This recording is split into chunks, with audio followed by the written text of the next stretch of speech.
Hi, and welcome to In the Loop. My name is Shane Finster, and we are here this morning with Beau Evans from the Governor's Highway Safety Program. Yep, that's right. So, for those unfamiliar with the program, tell me a little bit about what you do. Anything that deals with highway safety issues, law enforcement initiatives, overtime enforcement for law enforcement, and public safety information, and pretty much anything you can think about in that realm, we cover. Great. So, I think today we'll venture into I'm sure, what could be a huge topic of teen driving. Mm-hmm. So, myself, becoming a legal driver, was the thing I think I looked most forward to once I hit those years. And I'm sure I'm not alone in that for people who are passionate about being behind the wheel. So let's talk about what it's all about to be a safe teen driver. Let you lead off with Okay. wherever you'd like to go on that. Really, to be a safe teen driver, one is you're not invincible. Okay. All these years you've been riding in the car. Now it's your turn to be in control of the car. One thing to keep in mind as a teen driver is you are now behind the wheel of so many tons of weight and metal and other objects that can be used as a weapon if you're not careful. And so if you are always alert and always not really, on edge to where you're skittish, but if you're alert as a driver and you always stay alert, then you're more likely to not be involved in crashes and wrecks. You're more aware of your surroundings, and that goes for any driver, but especially teens specifically. The first time you've ever drove a vehicle, you probably thought that, when you drove a vehicle, it was, hey, I can go fast now, I can go fast, or, hey, let's see how fast we can go. Speed becomes an issue with teen drivers too. They're not used to the amount of force and amount of power that a car can have, and that's something that I would urge caution with new drivers, is to make sure they understand that power and make sure that they respect others on the roadway by using that power very limitedly as they're starting out. So basically, learn how to use the vehicle before you learn its limits. Yeah, and don't perhaps just don't learn its limits at all. Yeah. Just brag to your buddies that it has those limits, but don't reach them yourself. Right? Yeah. They say it goes to this amount, but I'm not going to test it. Right. That would be, and you don't have to have the flashiest car in the world. But young drivers, hey, they like to see those nice young flashy cars. Makes them look cool, makes them fit in. But all in all, cars are meant for one thing: to get you to and from places, and to get you to and from places safely. And one aspect of getting you there safely is not only the car's features, which I recommend that teens get familiar with the features of the car. Learn what traction control is, learn what anti-lock brakes are, learn how to steer. Is the steering pretty loose? Is it really tight? And when they're learning to drive, their parents need to get them familiar with other types of road conditions, such as rain or snow. I wouldn't recommend having them drive in 14 inches of snow, but something small around their neighborhood, not on the roadway. Just to get a feel. Parking lots. Maybe. Parking lots, just to get a feel for how a car handles in the snow. Make sure there's nobody else around, and you're not going to run into somebody. So that's that sort of thing. That would be the easiest way, is to kind of graduate them into that. which in most states, have a graduated driver's license law that gradually gets teen drivers comfortable with the vehicle. You have to drive with somebody that monitors your driving. You have to calculate or tabulate a lot of hours of driving and document that. Have somebody sign off on it. And then you can drive by yourself, but only certain times of the day. You can't drive at night. But I would recommend that you, along with the practicing, that your parents teach you about the different weather types with driving.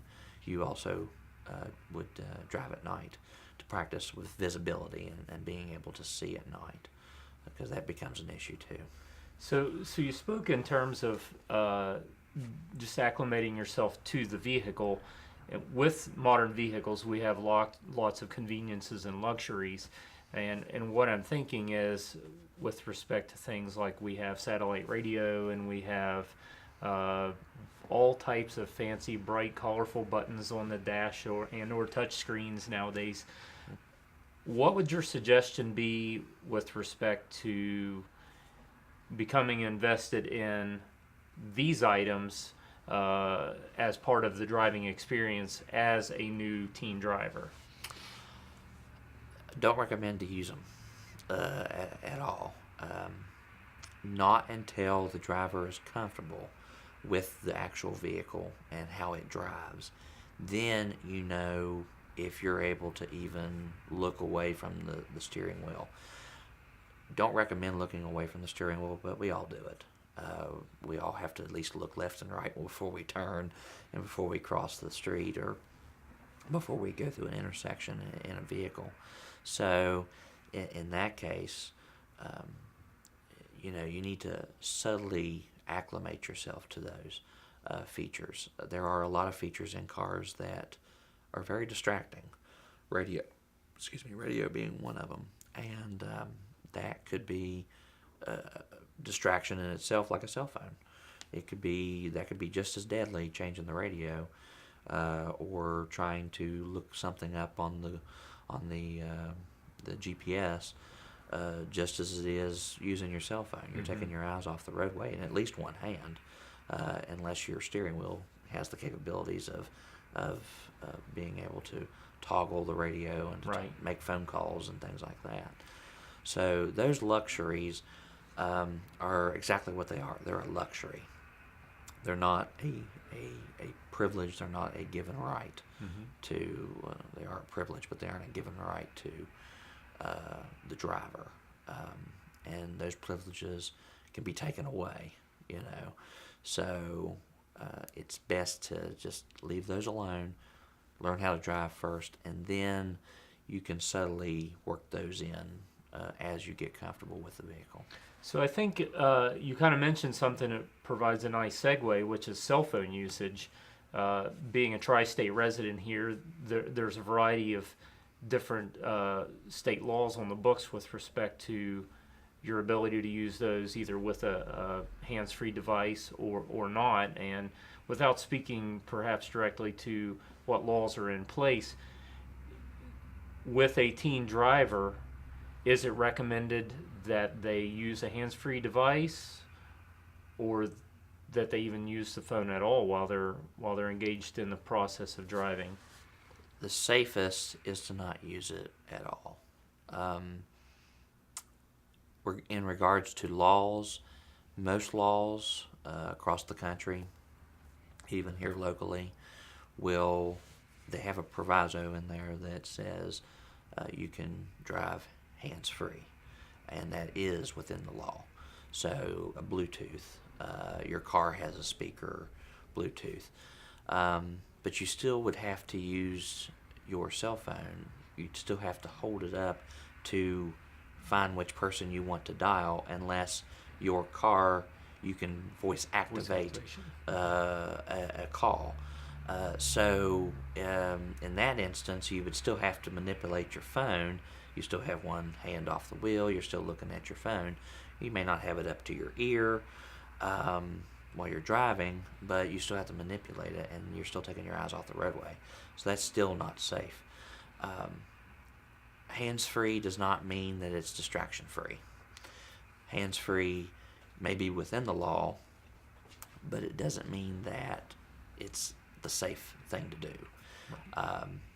So with young drivers, absolutely no cell phone use is the best way to go. Now that can be difficult. We're living in a day and age now where youth have grown into these cell phones, and they've grown up with them, and that's pretty much their life. So we really can't point the finger at them and say that, hey, this is all your fault, because they've grown up with it. That's the only culture that they know. But we can eliminate the risks by educating them. But also we have cases, and a lot of the phone companies are going along with this, are to get, once the GPS in the phone hits a certain miles per hour, it locks the screen of the phone. So you're not texting and driving, and you can't manipulate the phone. So that would be one thing that you can do. There is a thing called Text Limit. It's an app that you can download from the Android or Google Play Store for Androids and the iTunes Store for your iPhones, to actually lock the screen. It uses your GPS to lock the screen. Parents can download this as the administrator over the phone, and the parent can control the miles per hour that it's set for. They can control if it's in passenger mode, so they know that their child is a passenger and not driving. It'll allow them to still be able to use the phone once it starts moving, but it uses the GPS system on the phone, and allows the parent to set those parameters so they know that their children can't use the phone while they're moving. They can use it any other time, but they can't use it while they're moving. Well, that seems like a really great tool for parents or people who are supervising the new young teen driver. Are there any other tools or recommended approaches you would make for the person supervising this new driver with respect to, we've talked about for the driver familiarizing themselves with what the car can do, what its basic tools are to make it safe on the road, safety, and all those types of things. So for the person who's teaching them, what are some additional recommendations beyond the app that you would have for those folks? If you are overseeing that driver, you need to ride with them. See if they are truly comfortable with driving the vehicle.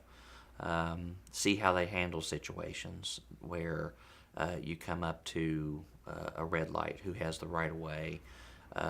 If the light is completely off, power is out, how do you control the stop light? Well, it's a four-way stop. So make sure that they're engaged, actively learning with their child or their whoever they're overseeing. But when it comes to other safety gadgets and gizmos that they can use, there's a whole variety of teen induction drivers programs across the nation.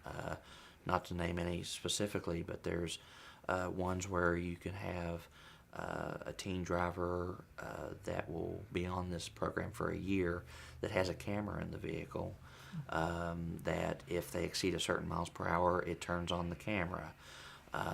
If they get into a wreck, it'll turn on the camera. If they're texting and driving, it'll notice that. Technology is amazing when it comes to all the different things out there. If parents are curious as to what is out there, they can definitely go to our NHTSA website, the National Highway Traffic Safety.org, and find out all those different devices and things that are out there to help combat distracted driving, excessive speed, drowsy driving, and cars. And I didn't allude to this earlier, but cars have become a lot safer and smarter. We have cars now that you hear in the news that are driving themselves. You have cars that have radars in the front of them that tell you that you're getting too close to the car in front of you to slow down and back off. Or they'll do it themselves. Or they'll brake themselves. So we're moving forward into new technology, but you got to realize that we're living in an area that technology is not as robust. Sometimes we're the last area to receive some of this new advanced technology.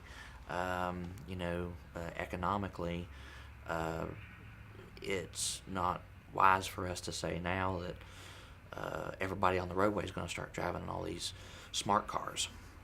They're going to drive these cars that drive themselves because people can't afford it. Right.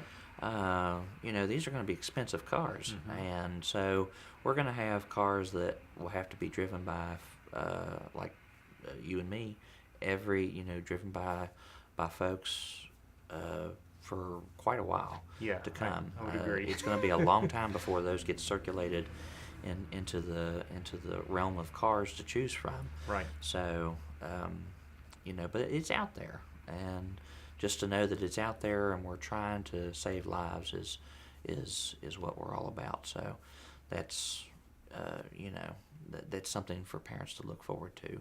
But they can get some of those small devices now that don't cost as much to try to implement. Great. Well, Beau, I think we have a good toolbox in place now for our parents and guardians who are training our young future drivers to do so safely. So with Armstrong, I'm Shane Finster. Thank you and have a nice day.